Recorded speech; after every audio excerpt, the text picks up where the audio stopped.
For the past 3 weeks, my mornings have been completely transformed thanks to YESOUL Treadmill.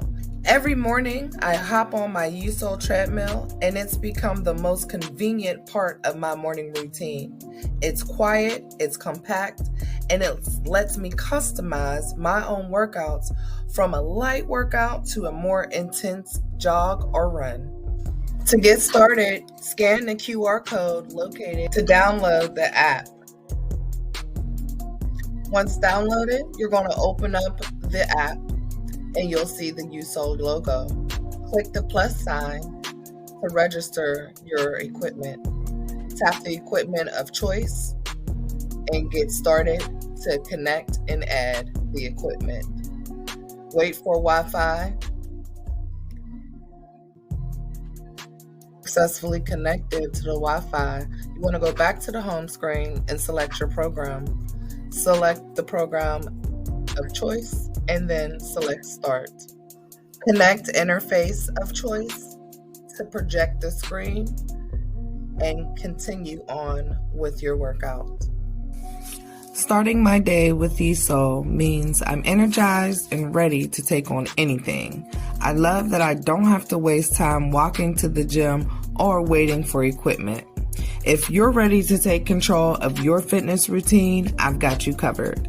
Use my code O888A at the checkout for your special $100 discount on your very own YESOUL equipment.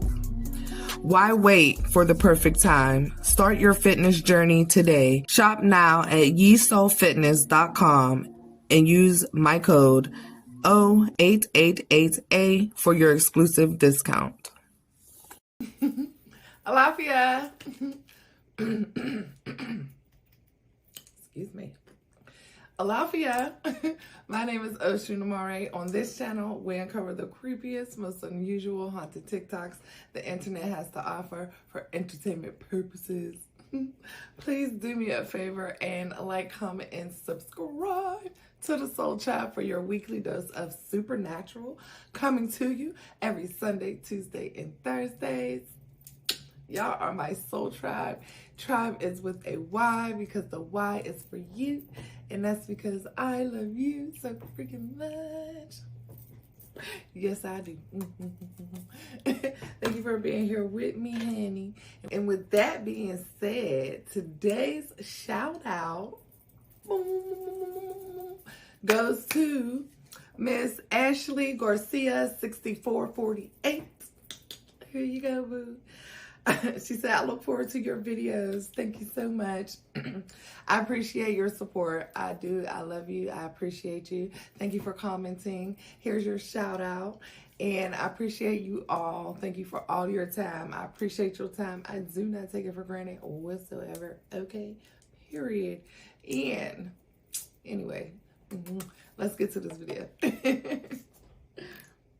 Guy thought he had something stuck in his eye.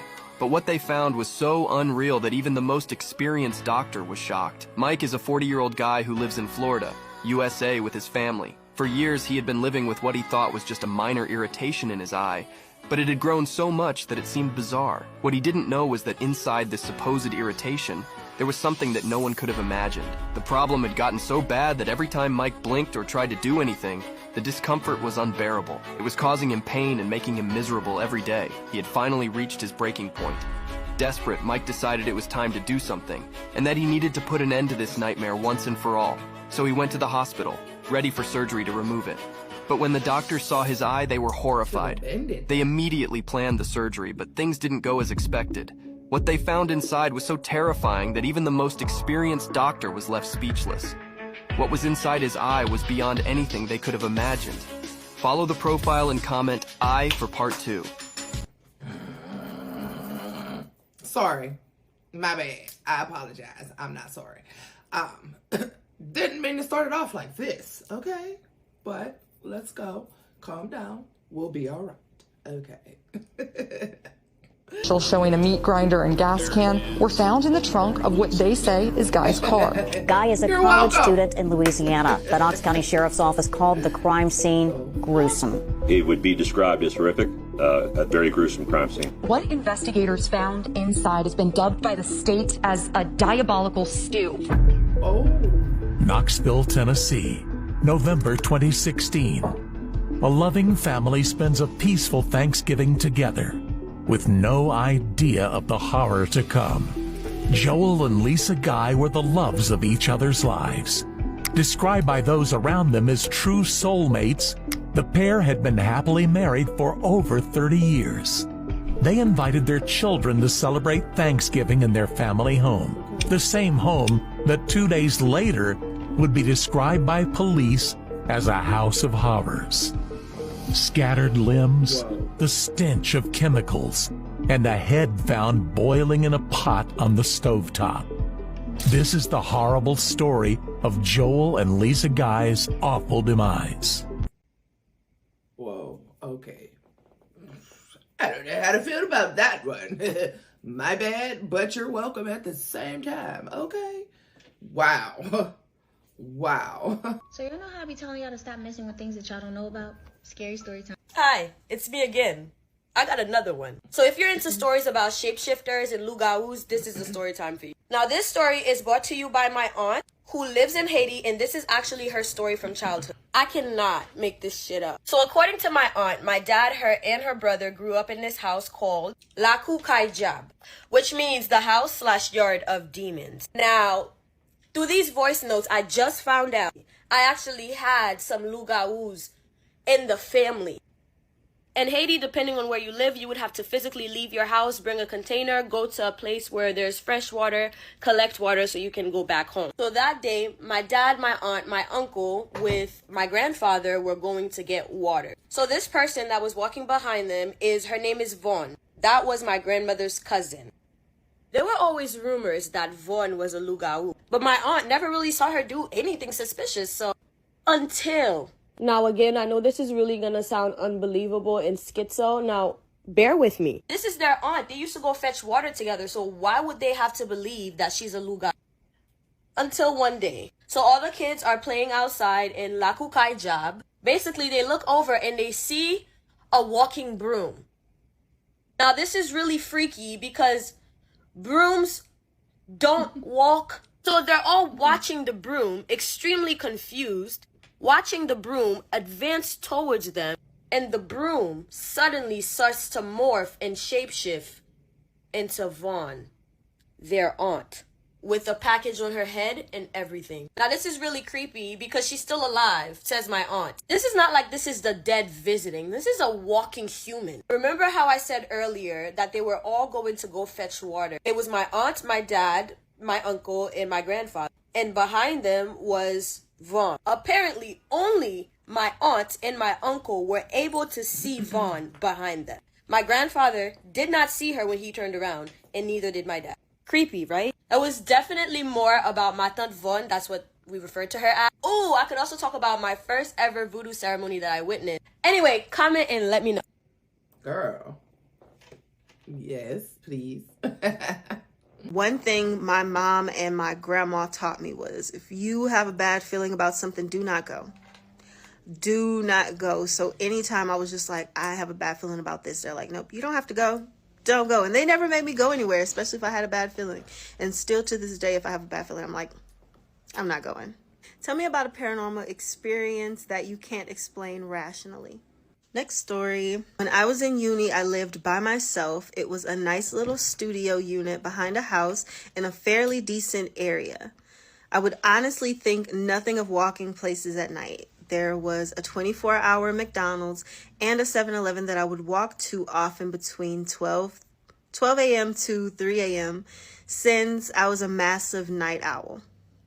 Well, one day after finishing an essay at about 2 in the morning, I decided I was hungry, but I didn't really have anything easy to cook, so I decided to walk down to the 7-Eleven and grab a pie or something.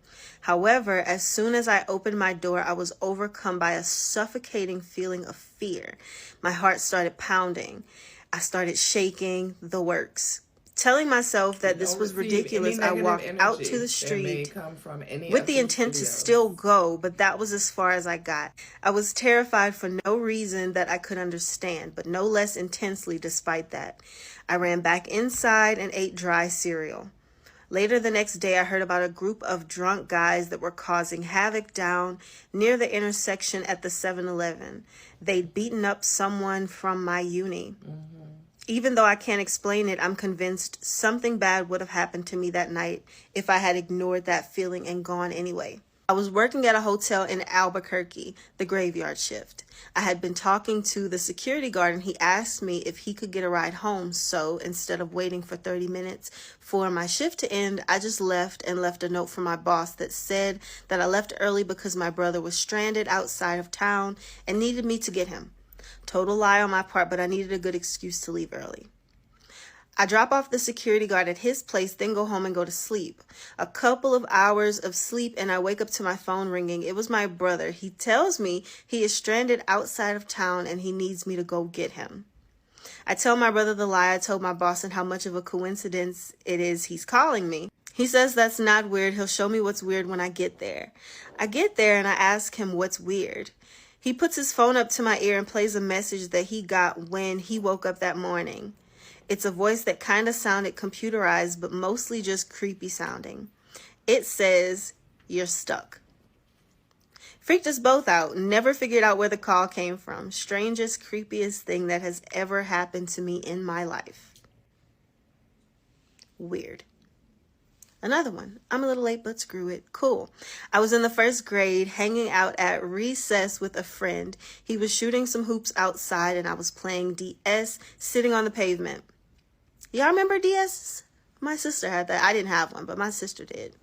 I remember him asking me if he could make a shot from halfway across the court. I told him he could try, but he probably wouldn't make it while looking at my DS.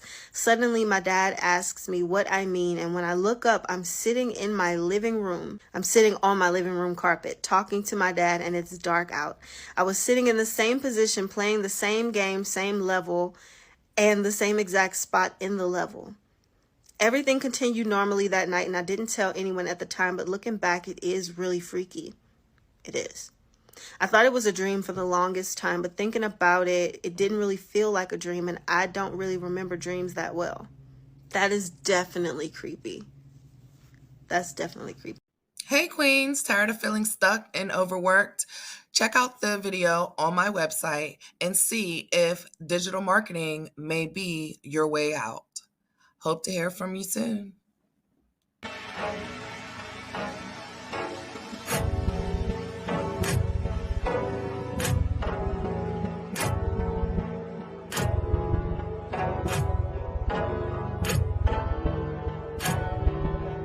Creepy. Almost like physical deja vu. In 2002, I lived in the East San Francisco Bay Area with my husband and 2 toddlers. I was grieving over the sudden death of my mother a month before. She'd had a major heart attack and died. Oh, that's sad. She passed at 52 years of age. On an average day, I left my babies at home with my husband to run a quick errand by myself. I drove a block over through downtown Hayward to hit up the grocery store. I was on my way home and I stopped at a red light waiting to make a left turn. The intersection had all blind corners, so it was difficult to see oncoming cars. My light turned green. I glanced both ways and waited the appropriate second and stepped onto the gas pedal. It would not move. I tried again, nothing. The car behind me honked. I looked down under my pedals quickly to see if something had possibly rolled under the pedal and found nothing. I looked up and suddenly a huge work truck loaded down with equipment ran his red light at what must have been 50 miles per hour. I was stunned. I gasped, quickly pulled myself together and stepped on the gas pedal, and it worked with no hesitation. Suddenly I smelled my mother's favorite perfume. Really amazing experience. That's beautiful. That is beautiful. I've heard about something similar happening where people just can't make themselves move and then somebody runs a red light and some crazy things happen. Like that is That is nuts. That is nuts. And amazing, but nuts. Next story. 7 years ago, I lived in a 2-story farmhouse. It was built in 1908 and was both large and old. I was packing clothes and putting them in a small unused bedroom. I was wearing my MP3 player, and the last time I checked, it showed 3/4 of battery life. I was on my 4th or so trip and was hauling a load of shirts on hangers.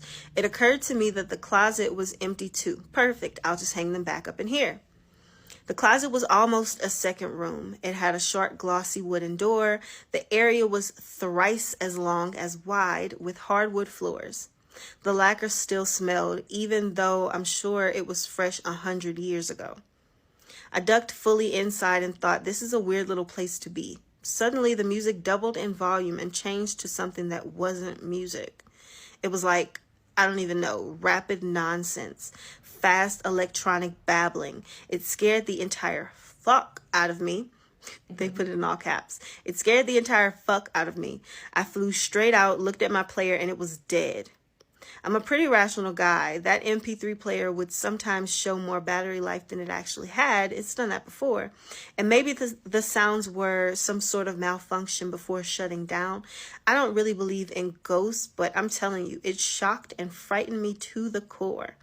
My skin felt electric for about an hour after. I never felt comfortable in that room again. Terrifying. Also, if you visit my website, ecstasymagic.com, there's a little space. You scroll down a little bit, you see a little TV. It says The Pretty Spooky Show. Click that if you have a story that you want me to read during one of my episodes. Who knows, next episode might be your story. And go follow Miss Candy Cane, but send me your stories, okay? Because I want to read them. Thank you. Oh, hey y'all, it's me, the Money Professor. How are you? Well, I'm just, helping a client with some mortgage protection. What's mortgage protection? It's a life insurance policy that protects your family and your family's home in the event that you get sick, in a bad car accident, or just pass away before your mortgage is able to be paid off. This is the best way to keep your family and your home safe in the event that, like I said, you pass away. Mortgage protection policies are primarily term policies, and they last, 10 to 30 years, depending on your length of your mortgage payments. It also has the cheapest premiums, so it is extremely affordable for all homeowners, really. I personally believe everyone should know the power and benefits of having mortgage protection, as well as life insurance in general. The different kinds of life insurances that are offered and how important it is to have for you and your family. Feel free to send me a DM to learn about more opportunities and what's available for you and your family's protection. You can hit the link in the bio, complete the application, and I'll be in touch as soon as possible. Talk to you soon.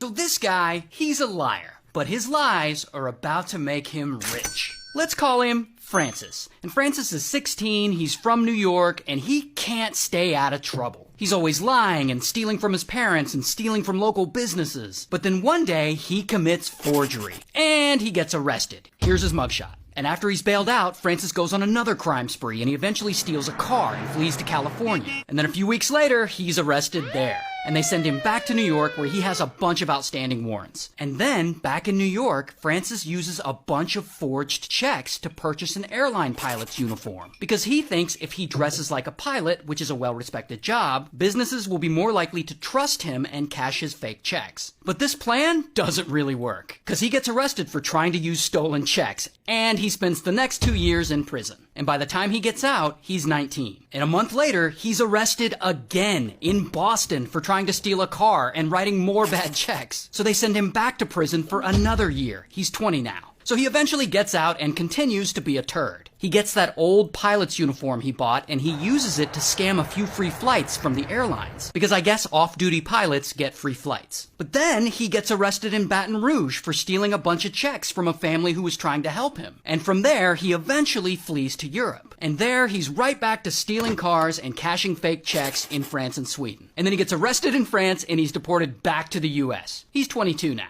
And now that he's back in the US, surprise, surprise, he goes right back to dressing up as a pilot and cashing more forged checks. 4 months later, he's caught and arrested again. And while he's in jail, he escapes. But within a few days, they catch him again trying to cash yet another forged check. And this time, he's sentenced to 12 years in prison. But a few years later, he gets out on parole. Then he's arrested again, this time for stealing art supplies and cameras from a children's summer camp. Here's his mugshot. And so at this point, Francis is around 26. And around this time, he moves into his parole officer's garage so his parole officer can keep an eye on him. And it's here that it finally seems like he's starting to learn his lesson.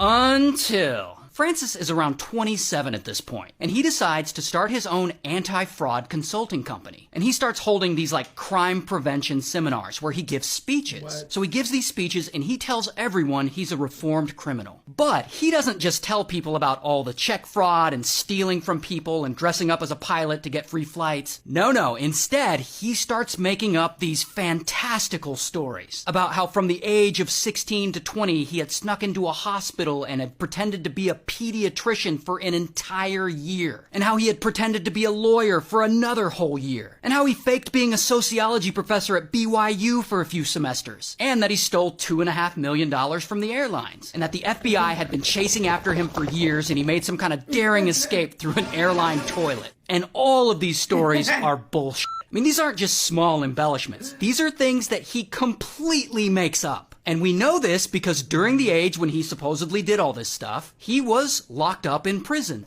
All of which is public record. The only thing he really did was write a bunch of bad checks, rip off a few of his friends, and scam a handful of free flights. But none of that ends up mattering, because when Francis tells these fantastical stories about how he faked being a pediatrician for a year, or a lawyer, or whatever, people are fascinated. Like, they love hearing him say this stuff. And eventually, Francis's bullshit stories become so popular, he gets invited to do a guest appearance on a game show where he repeats these lies. I worked there for a year as chief resident of a hospital. And people watching just eat it up. They love him. After that, he gets invited onto the Today Show. Then he gets invited onto the Johnny Carson Show several times, where, again, he repeats these lies. How did you crash yourself as a pediatrician? I supervised 7 interns on the midnight to 8 shift. And these appearances on Johnny Carson really blow him up. Suddenly, he's getting all kinds of media attention. People want to know more about him. So he teams up with an author and writes an autobiography. But not about his actual life, about these fake stories he made up. So then 2 years later, his book of made-up stories about his life gets published. And you've heard of it. It's called Catch Me If You Can. And it quickly becomes a New York Times bestseller. And then Francis sells the movie rights. And 17 years later, the rights end up at DreamWorks. And they make a movie directed by Steven Spielberg and starring Tom Hanks and Leonardo DiCaprio. And the movie goes on to be a huge hit. And years after that, they adapt it into a Broadway musical. And this whole time, even after the success of the book and the movie, Francis is out there doing guest appearances and giving public speeches, telling these same made-up stories about his life to huge crowds. I spent about a year practicing law. In both the job as a lawyer and the doctor, no one ever doubted for a second I was not. And it wasn't until more recently, in the age of the internet, that journalists really start to dig in and fact-check him in a real way. And they track his whole life through interviews and public records, and they realize Francis isn't some brilliant impersonator. He's just a pathological liar. And to this day, he's still running his anti-fraud company, and he's still out there giving speeches. Shout out to Hollywood.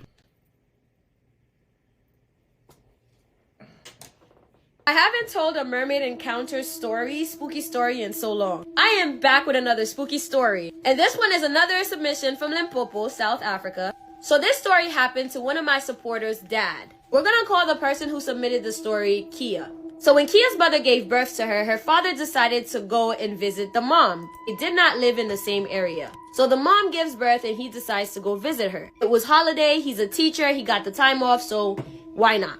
Kia's mom was living at the time with her family on a farm. So came June, Kia's father did come down and he winded up booking a hotel to stay close to where her mother was living. Well, her dad stayed in a hotel because it's in their culture that, you know, if they're not married yet, they can't really, like, stay in the same house, if that makes sense. He wasn't a husband, so boyfriends weren't allowed to stay in. It's her culture. So anyway, her dad is staying nearby in a hotel. It's all good. So every morning when it's like really early, he would go jogging. And mind you, it's June. And in June, it's actually winter in South Africa. Oh, wow. So it can be very dry and dark. I don't know if y'all remember the story about Seventh Fountain. It's from the same person. So the mom told the dad about Seventh Fountain and that this is a very weird space. A lot of spooky stuff happens and that, you know, be very careful. This is not the city. Seventh Fountain is not a very good place, so be very cautious. But her dad being a city boy, he didn't buy it. He thought the mom was just being paranoid, so he was just like, alright, thanks for the warning. Cool beans. So now it's one early morning, 6 in the morning, mind you. He started jogging, as he does early morning. Now, Seventh Fountain had some very long, tall trees with very long paths. There was a path on his left side, and he took it. He never took that route before, but hey, he took it today. Something in him just said, go this way, so he went that way. He kept jogging until he came across a crossroad. So he stopped and looked back. He noticed that the path seemed longer and the trees started looking very weird. Like the trees had faces on them. And then he starts to hear whispers. And then suddenly he just has this funny feeling that someone or something is watching him. Now, her father was not the type to get spooked, but that day, oh, he was scared. For the first time in his life, this grown man was petrified. Then he told himself, you know what, he should go back, and he proceeded on running back home. And as he's running back, he saw mom, well, his girlfriend, walking the other direction on the right side of the river. And he's seeing her, and she has a bucket on her head, she has the baby on her back, and she's just walking. Not paying attention to him or anything. So then he stops and he's like, what the fuck? So he's looking and he slowly just starts walking towards her. So he walks slowly to her, and before he can call out Gina, which would be Kia's mother's name, he said she turned back. She turned back and said, go back home. I tell you, breakfast is ready. The dad said he doesn't know what happened, but he turned around and he felt something literally take over his body. He walked straight back to his hotel and stayed in his room. Now, a few hours later, Kia's uncle comes to the room, I'm guessing her mom's brother, and said, bro, where have you been? Talking to Kia's dad. And her dad is like, I've been laying here, man. What's up? And at this point, it's been a few hours since he got back from the jog. And the uncle said the strangest thing ever. The uncle looked at her dad and said, no, you've been missing for 3 days. We were worried sick. And her dad is like, what? No, I went jogging this morning. I saw your sister. She had a bucket on her head and she was headed to the river to fetch some water. She told me to go back home and breakfast is ready, so I just came back. The uncle was like, what? And the uncle proceeds on saying, there is no way Gina could carry a bucket. She has stitches from her C-section. You know this. So how could she be walking that early, all frilly, willy-nilly at 6 in the morning, carrying a bucket on her head to fetch water? Okay. That was not Gina. But then the uncle says, wait, which river are you talking about? And her father told the uncle. And upon hearing the answer, the uncle stopped, said, wow, you did not see my sister. That was a mermaid. Nobody goes to that river, and you're lucky that you weren't actually taken. And her father says that he never jogs there again. Okay. Now, at this point, he started to be a lot more cautious and listening to people around him when they told him about Seventh Fountain.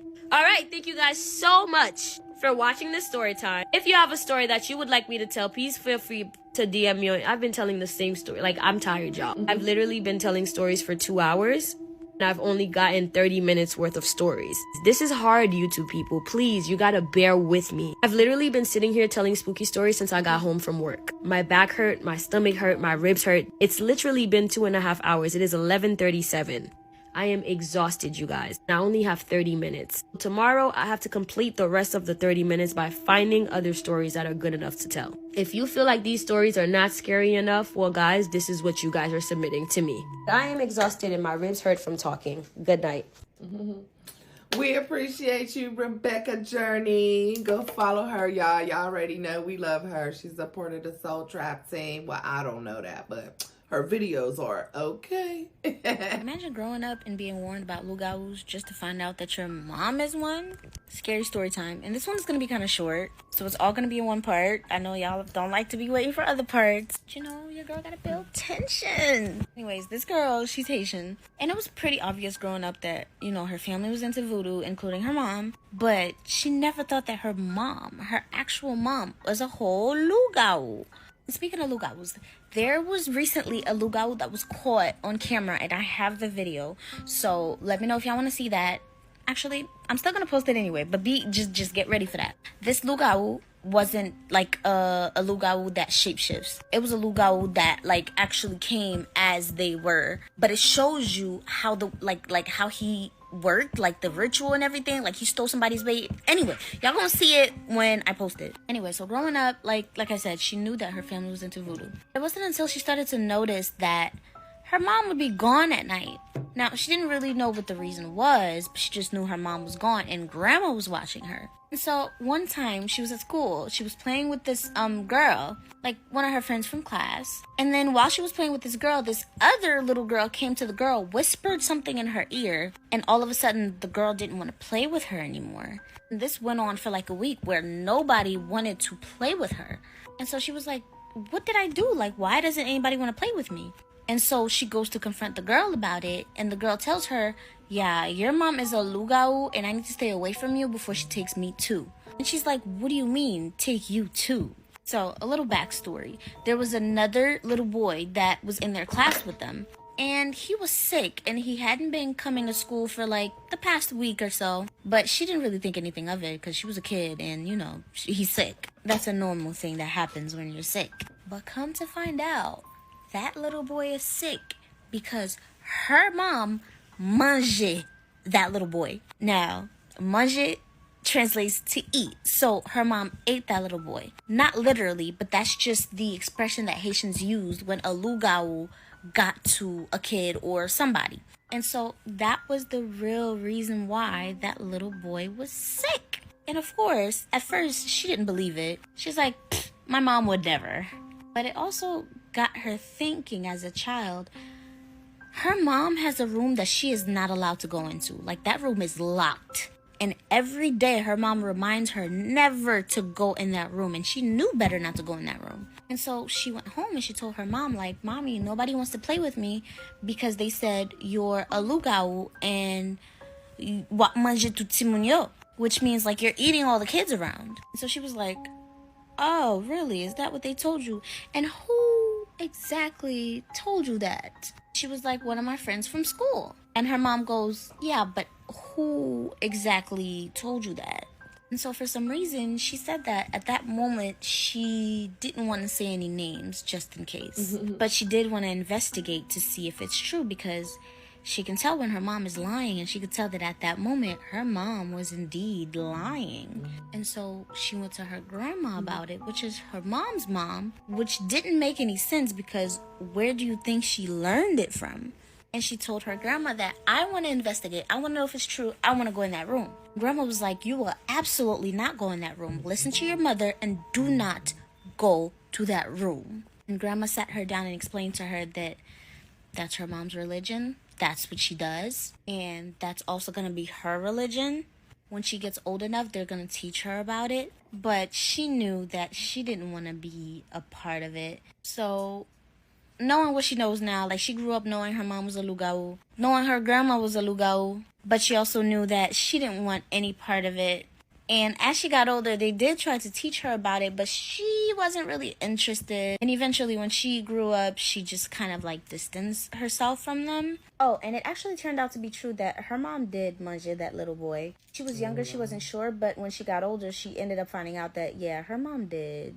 And that was like one of the main reasons why that made her like, no, like I don't want to be any part of this. So yeah, maybe check on your own family, because whole time they might be loups and you don't even know. Anyways, like I said, this was a very short story because she just gave me the story like quickly. It was one of my followers that I've met in person, and she was so excited to tell me her story, even though it was like I had no time and she really wanted me to post it, so here it is. I also just posted some new pictures on Instagram, so make sure y'all go and spam my pictures, spam my comments. Like, y'all can't tell me I'm not eating the girls up. I'm eating the girls up, yeah? So yeah, go follow me on Instagram, DM me your story so I can tell your story on here, and go comment on my new picture. Ew, period. These identical twin sisters were pure evil. In the quiet town of Bloomsville in 1952, there were two identical twin sisters named Taylor and Dory. They seemed like ordinary, sweet girls, but behind closed doors, they were evil. One day, a new girl named Mary Jane moved into the neighborhood, and the twins grew jealous. Mary quickly became popular, and the attention shifted away from them. The twins didn't like that. One evening, they invited her to a tea party in the woods. The next day, Mary was reported missing. Weeks passed, and rumors began to swirl. The town grew suspicious, but no one could prove anything. Until one night, the twins' mother named Anaconda heard them whispering in their room. She pressed her ear against the door. What she heard sent chills down her spine. "We need another one. Mary wasn't enough." Terrified, their mother opened the door to confront them, only to find the room empty, except for two dolls on their beds. Identical dolls with the faces of her daughters, and a third one with Mary's face, staring right at her. The twins were never seen again. Some say they still live around the area in the forests, looking for their next victim. AI generated and AI told, but it was a good one. So I'm in the shower, and she keeps saying, "Nana, Nana." And I'm like, just go have a seat. Sit down. Watch Coco Melon. I'm going to be out. And she's like, "Nana, Nana." So she just kept saying, "Nana, Nana," or what have you, which is normal for her. She says, "Mommy, Mommy," all the time. So then she says, "Hi." And she stops saying Nana. And so I'm just taking a shower, and I'm like, "Toots, what are you doing?" And she didn't say anything. I'm like, "Toots, what are you doing?" And then she says, "I heard something say Nana." And I'm like, okay, she's not by the door anymore. She's more by the iPad because it wasn't close to the bathroom door like it was before. And I said, "Toots, come back in the bathroom. Come back in the bathroom." And then I said, "Toots, do you hear me?" And then I heard, "Nana." Y'all, my heart dropped. When I came from the store, I had left the door unlocked. I didn't lock the door. I didn't hear Toots. And I said, "What?" And it said, "Nana." And I went to open the shower curtain, and my alarm clock went off, y'all. Child, it was a dream. Thank God, because I'd have died. Yo, he's about to piss me off. Like, what is you doing? You're not going to go check on your baby? The fuck? That was a good one, though. So tell me, what's your craziest story?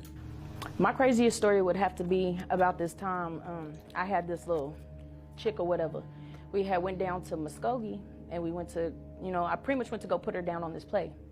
And what I mean by play is like take her down there to go deal with this one dude or whatever for some paper.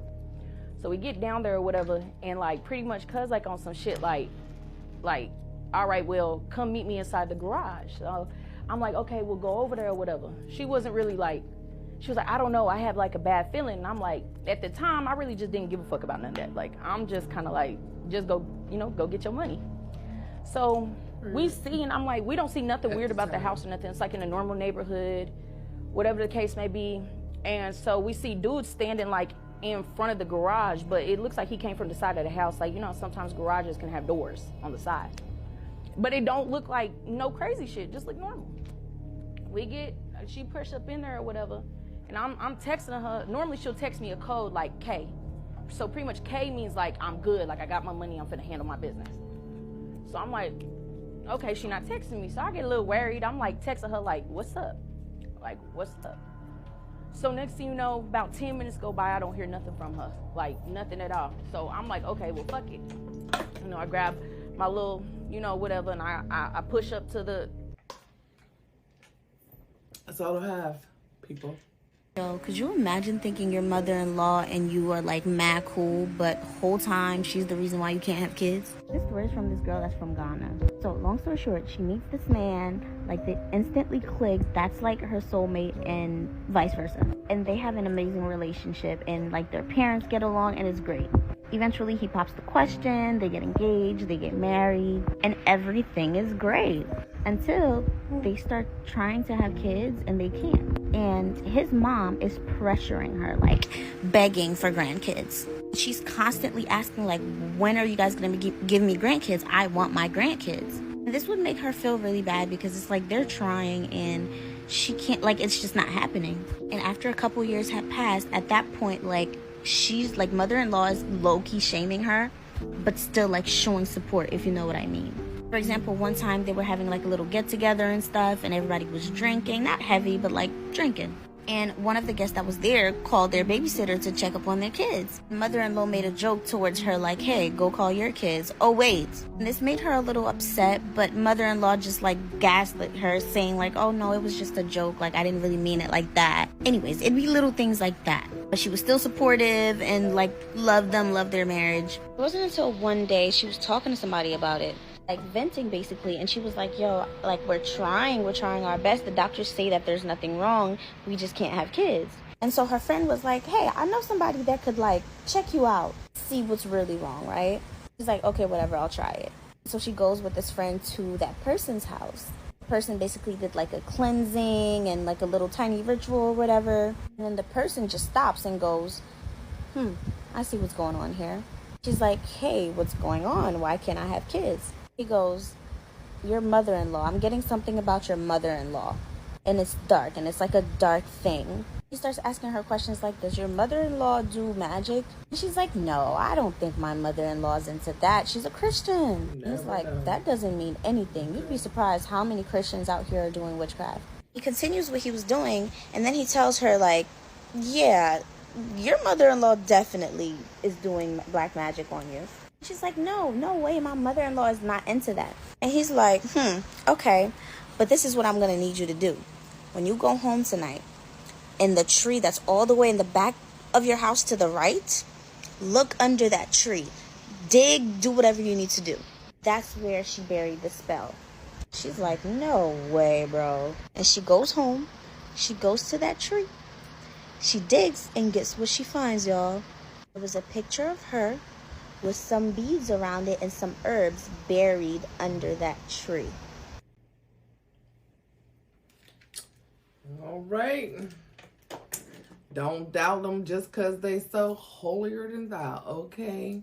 Everybody dibble dabble witchcraft in one way or another. And that's on period.